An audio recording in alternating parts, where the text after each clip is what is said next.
welcome back in, ladies and gentlemen. It is Dog Talk with your host, Holden. Glad to have you guys here tonight as we get caught up on the Tennessee Tech review episode.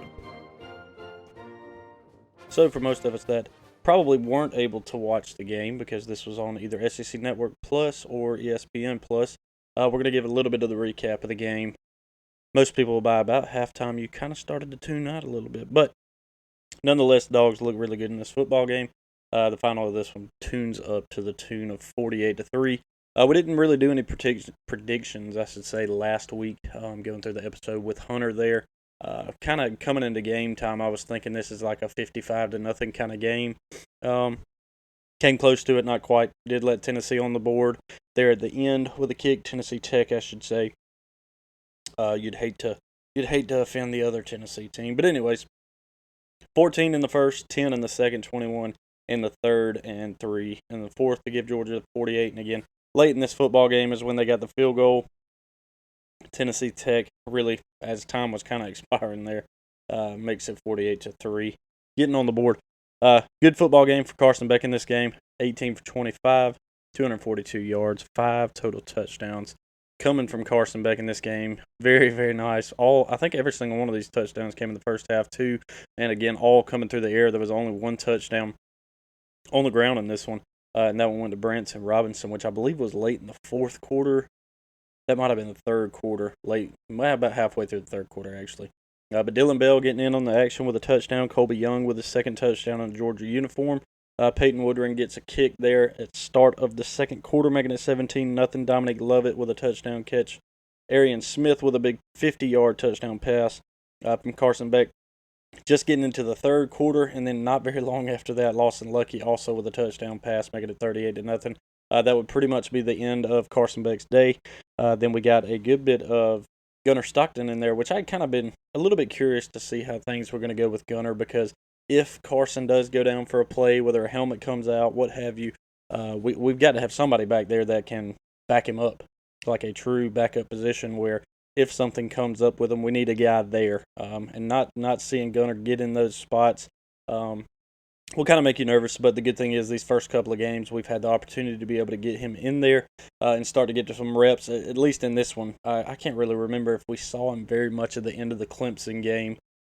That's just my memory kind of slipping me. But these are those games that it's really good to get him in there and just try to get some meaningful snaps, regardless of who the opponent is. So that way he could be ready in the event that Carson goes down for any reason, or in these times where he comes out. We want to see kind of what we have behind him and potentially in the future as well. He goes 10 for 12, 90 yards in this one, no touchdowns. Carson Beck averaged 9.7 yards an attempt. Gunnar Stockton averaged 7.5. Both of them, again, looking good in this one. Nate Frazier carried the ball 6 times in this game. 28 yards is what he ends up with. Trevor Etienne, we were wondering if we'd see him back. And don't worry, Chip Towers, we did see him back this week. Carries the ball 5 times for 78 yards. Looked good in that number one spot there. Branson Robinson, again, 22 yards on 3 touches. The 1 touchdown on the ground came from him. So looked really good through this. A lot of guys getting touches in the wideout position. Branson Robinson and Trevor Etienne, both with a couple of catches. Arian Smith kind of led the charge there, 73 yards on 4 touches. Dylan Bell, 4 touches, 46 yards. Dominic Lovett, 3 touches, 33 yards. Lawson Lucky, 2 touches, 43 yards. All of those 4 guys that I just mentioned there all had touchdown passes. Colby Young only with 1 touch, but did have the 6 yards for a touchdown. But, I mean, you had all these other guys too. Scovey White, Cole Spear, Oscar Delp, Anthony Evans getting a catch in this one as well. Michael Jackson III also getting a catch in there. Dwight Phillips Jr., Nitro Tuggle, and Jaden Riddell as well. So had a good bit of that going on throughout this game, which was good to see. Good to see, again, the ball getting spread out over multiple guys. Always enjoy getting to see Carson go out there and kind of carve it up with those guys, but then also having Gunnar come in and do some of that as well was good to see. On the stats category, Georgia with 27 first downs in this one, holding Tennessee Tech to only 9 first downs. Georgia outgained Tennessee Tech in this one, 498 yards to 134. 116 of that came on the ground for Tennessee Tech, only 18 yards through the air. Georgia put up, again, total 332 yards through the air, 166 yards on the ground, 5 touchdowns through the air, 1 on the ground. Georgia, 9 penalties in this one. 85 yards. And then there was one turnover in this game by Tennessee Tech on a fumble. That's pretty much how that part of the game goes. I kind of laughed a little bit at Carson Beck's post, whether it was him that actually put it up or not. His goal. I think he actually did say this. His goal is if Brett Thorson doesn't get on the field, then he's done his job. Obviously, keeping the kicker off of the field. He only had one punt the entire night, which was good. Peyton Woodring 6 for 6 on extra points with 2 field goals made in this game, with the leading scorer there 12. Dylan Bell getting in the end zone. Dominic Lovett, Lawson Lucky, Branson Robinson, Arian Smith, and Colby Young all with touchdowns in this game. Great overall game for Georgia. Very few things to kind of clean up. There's always something that Kirby will find that they need to clean up in this one. Biggest thing is always injuries to me. Oscar Delp went down in this game. I did get word from Kirby earlier today that it looks like he's good. He's going to be all right. No big deal with him, so that's what we're going to take it for, and we're going to hope that that's exactly the way it is, and we see him potentially again this weekend against Kentucky. But if not, again, I think it's not the end of the world if we don't see him a lot against Kentucky and then have a bye week before playing Alabama. But we didn't see Warren Brinson, did not see Xavier McLeod, Jordan Hall, none of these guys. Roderick Robinson obviously still out too, and we also did not see Mykel Williams. Mykel Williams was in a boot on the sideline. Still kind of waiting to see what we get from him. As far as he goes, Kirby did say he's got to be able to practice and he's got to be able to run. He's got to be able to compete and go run and rehab, and he did a good job this weekend of getting in that extra time. But he's got to show that he can help us win when that time comes, getting out of the boot, obviously. So no real timeline on Mykel Williams. After watching some of the football games this weekend, man, I really hope that he's available by the time we get to Alabama. Again, you want all hands on deck, but especially watching that game and kind of how it transpired throughout the game, which we're going to talk about here in just a minute. Would love to have him back by that time. So we've got a couple of weeks until then. It's a good opportunity for him to get healthy here over the next couple of weeks and get back into practice and kind of get back up to speed so we can get him back on the field, because obviously Kirby is not going to put somebody on the field that he does not see fit or ready to be back on the field. So that's a little bit of your injury report. Also recapping that game against Tennessee Tech last week. Again, not a lot to recap on it. Here coming up later on this week, we're going to preview the Kentucky game that's coming up, and that's going to lead us right into some of these Week 2 games around the SEC. Kentucky and South Carolina facing off in this one, and my goodness, something that I thought Kentucky would be pretty good, and a lot of people have thought South Carolina would take the dip this year and be around the bottom of the SEC. South Carolina came in and just punched Kentucky right in their mouth in their own stadium, 31-6. 31-6. My biggest thing on this is I just don't want Georgia to come in there and see that and think, oh, yeah, we can do the same thing, which, week in and week out, you're going to get everybody's best, and I don't expect anything less from Kentucky coming up. Again, we'll kind of preview that game coming up here later on in the week. Some of the other games that went on around the country, not really going to start time-wise, just running around. Vandy did beat, Alcorn State or something, 55-0. Texas A&M does take down McNeese, 52-10. Oklahoma State and Arkansas in a really good football game that Arkansas should have won.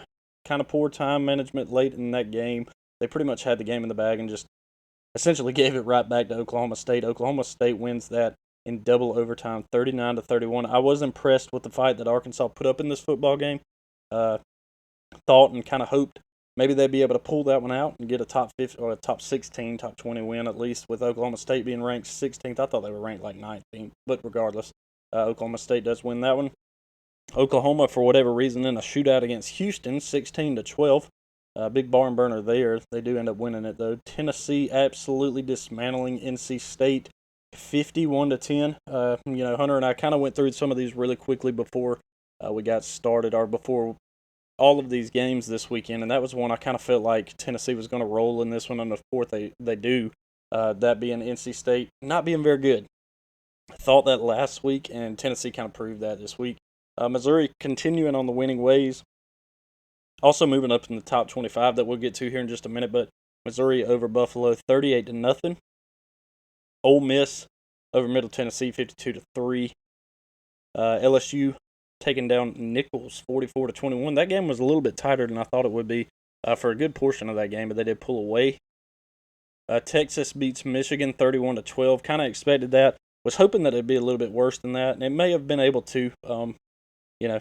31-12, still a really good game when you go to Michigan and you win it that way. Florida over Samford, 45-7. Man, whatever. Cal beats Auburn, 21-14. Oh my goodness, I kind of had hopes that Auburn might be a dark horse this year, and Cal kind of dashed that there, 21-14 over Auburn. And then Arizona State beating Mississippi State, 30-23. And then Alabama over USF, 42-16. And I'm going to talk about it for just a minute because if you just looked at the score and you went, okay, Alabama beat them 42-16, they avenged that close game from last year, you would be wrong. If you just look at the score afterwards and looked at it that way, sure, you could walk away and say, hey, they beat them 42-16. What does it matter? Well, what matters is with 5.5 minutes left in this football game, it was 21-16. It was a much, much closer football game than what was put on display there. And going into the fourth quarter, Alabama had a 1-point lead over this team, unto which they played last year in a very tight game. Granted, they did not have the quarterback game figured out in that one.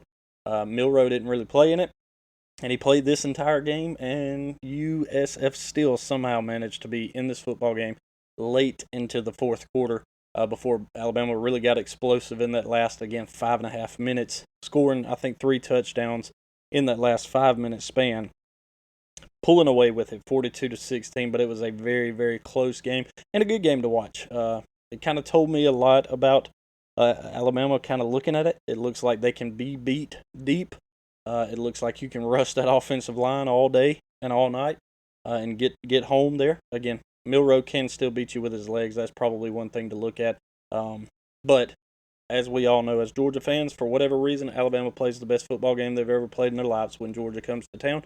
So I don't expect anything differently when that time comes. So that's some of the games, at least around the SEC. Let's look at some of the games that went on around the country outside of just the SEC. I'll get them pulled up here for us. Obviously, Texas with the big win over Michigan. That was awesome. Again, 31-12. Penn State struggled with Bowling Green. That's all there is to it. 34-27. Not a top 10 team to me. Kansas State over Tulane, 34-27. Syracuse, I guess you would call it upsetting Georgia Tech, but I don't really call that an upset. 31-28. Georgia Tech was just ranked. Syracuse not yet. Could be ranked this week. I'm not sure. We'll look at the top 25 here in just a minute. And Northern Illinois pulling off the upset over number 5 Notre Dame, 16-14. Again, Hunter and I kind of talked about this, and I really wasn't sure.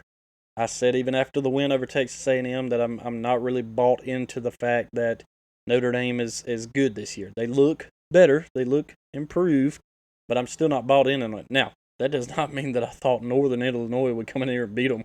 I didn't think that at all. Their schedule lined up to pretty much go undefeated throughout it, and this was quite the hiccup early is the only good thing for them. But I don't know how you can look at even a one-loss Notre Dame team, who that one loss being to Northern Illinois, and say that's a playoff team. Because that's just really hard to look at and say, yeah, they flubbed up against a team they shouldn't, but, I still think they belong here. That'll be a conversation for another day, but regardless. Utah and Baylor. Utah does win that 23-12. Iowa State taking down Iowa 20-19. Talked about Ole Miss. Miami thrashing Florida Atlantic 56-9, or that might be Florida A&M. Illinois beating Kansas 23-17. What else is new? Ohio State wins. Clemson, App State. This is one I will say I was incorrect about. App State, they give teams fits, and Clemson scored 35 points in the first quarter of this game. I think setting a Clemson single quarter record, scoring that many points in one quarter, and it was 42-0 with like 12 minutes left in the second quarter. So that game was out of hands really, really quick, really early. That one final 66-20 in Clemson's favor. So for everybody that was saying, oh, Clemson doesn't have an offense, maybe they do. That or App State's defense is absolutely tragic. But anyways, Oregon, I'm not sold on Oregon anymore either. What we thought was a high-powered offense. We talked a little bit about it last week in that first game that they played, that it was much tighter than we thought that it should be. The offense put up a lot of stats, but they just didn't really get in the end zone. And in this game, 37-34 of Boise State. And I don't take Boise State to be world beaters. Now, they have a running back that will run all over the field, but Oregon is a top 10 team who should be able to handle this game, and they didn't. They only won this game by a field goal, 37-34. Arizona over Northern Arizona, 22-10, and USC over Utah State, 48-0. I wanted to take a look real quick and just look at some of the FCS games that might have been going, or FBS games outside of the top 25. A couple that I saw that looked like they were pretty good. Yeah, Pitt and Cincinnati. Pitt wins that one 28-27. Memphis over Troy, 38-17. That one kind of stinks. South Carolina, Kentucky, we talked about, still crazy. Michigan State over Maryland, 27-24. Wisconsin beats South Dakota, 27-13. Boston College, 56-0. North Carolina, 38-20 over Charlotte. Idaho, 17 over 13 Wyoming. Virginia Tech beat Marshall, 31-14. Georgia Southern over Nevada, 20-17. Nebraska, Colorado, that was a game we wondered how would this turn out. Nebraska really thumped Colorado in this one, 28-10. BYU and SMU, that was a pretty good one. BYU wins that one 18-15. That was on Friday night. So that's some of the big games that were going on around the country this past week. We'll kind of take a look at the AP Top 25 real quick, and then we will jump into some of the games around the country this week. So top 25 lines up like this afterwards. Georgia, again, remaining at the top there. In that number one spot, Texas does move up to second, jumping Ohio State. Ohio State now third. Alabama at fourth. Ole Miss at fifth. Missouri up to sixth. Tennessee up to seven. Penn State at 8. Oregon falling down to 9th. Miami up to 10. USC up to 11. Utah falls one spot down to 12. Oklahoma State jumping up a few spots. They're to 13. Kansas State also jumping up a few spots to 14. Oklahoma State and steady at 15. LSU up to 16. Michigan falling down to 17th. Rightfully so. Notre Dame falls down to 18th. Louisville up to 19. Arizona up to staying still at 20. Iowa State jumping into the rankings at 21. Clemson does climb a little bit up to 22. Nebraska finding themselves in the top 25 along with Boston College and Northern Illinois after Northern Illinois pulling off the upset there against Notre Dame. So that is some of the games. That is the top 25 for this week. Some of the big games coming up this weekend. On Friday, you got number 20 Arizona taking on number 14 Kansas State. Georgia obviously taking on Kentucky. Now, when it is going to be the first night game of the season, it will be in Lexington, though, so not under the Georgia Lights. Georgia coming into this one already as a 24-point favorite, what I'm seeing here. Alabama traveling all the way to Wisconsin. On the road, that one will be at lunchtime. Alabama is a 16-point favorite in that one. LSU, South Carolina, sneaky game, a 1-1, 16th ranked LSU traveling up to 2-0 unranked South Carolina. LSU is a 7-point favorite on the road in this game. It is a 12 o'clock kick, so that helps a little bit for LSU, but could be an interesting football game, one to watch. Number 24, Boston College traveling to number 6, Missouri. Missouri, what a weird kickoff time. In the SEC Network, 12:45 kickoff. Anyways, there's that. Missouri is a big favorite in that one. Oregon State playing there at 3:30 on Fox. I will say, something tells me that might be one to watch. Whether it's a high-powered Oregon offense all of a sudden showing up or a game that comes down to the wire. Tulane and Oklahoma, I don't think that's one to overlook with Tulane just because, hey, it happens. Notre Dame and Purdue, I'm all of a sudden very skeptical of whoever Notre Dame plays. Ole Miss, Wake Forest shouldn't be much. And most everybody else has some fairly decent games. I'll take a look really quick and just look around the FBS, some of the other non-ranked games, and see if we've got any good ones that are coming up. Memphis and Florida State, that could be a good one. Memphis 2-0, 0-2 Florida State, playing at 12 o'clock on the ESPN. FSU is a 7.5-point favorite in that one. Texas A&M and Florida. A&M is a 4-point favorite in that one. 3:30 on ABC. Get their first ABC game of the year. Actually, it might not be. Florida might already play. But anyways, Washington State at Washington.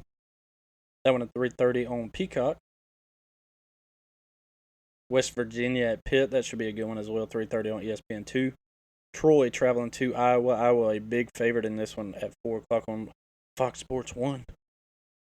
App State, East Carolina. Another good one probably lining up there at 4 o'clock. ESPNU. UAB traveling to Arkansas. Arkansas, a big favorite in that one. UAB not looking very good this year. Again, another strange kickoff there at the SEC Network. 4:15. Vanderbilt and Georgia State. Hey, one to watch. 7 o'clock on ESPN Plus. Vanderbilt 2-0 starting the season. Georgia State 1-1. Vandy is a 10.5 point favorite. The chance for Vandy to start 3-0 on the season. New Mexico at Auburn.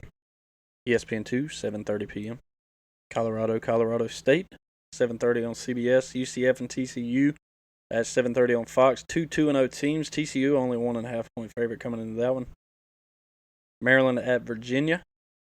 That one's at 8 o'clock on ACC Network. That's pretty much going to wrap up some of the best games that it looks like there are going on around the country. So that kind of previews some of those that we'll kind of look forward to when that time comes. But later on in the week, kind of again, make sure you guys are subscribed everywhere that there is to subscribe. Again, no visuals on this. I will still put it up on the YouTube channel so you have the opportunity at least to listen to it through YouTube, but there is no visual for these episodes here at the start of the season until I get everything set back up into the place in the way that I want it. You might be able to tell a little bit based on the sound of some of these episodes. I'm just kind of using a bunch of different mics and whatever I can in the moment to kind of get everything set up. But just make sure you guys are subscribed everywhere there is to subscribe, whether you're listening on Apple Podcasts, iHeartRadio, Google Podcasts, anywhere that there is to listen, Spotify.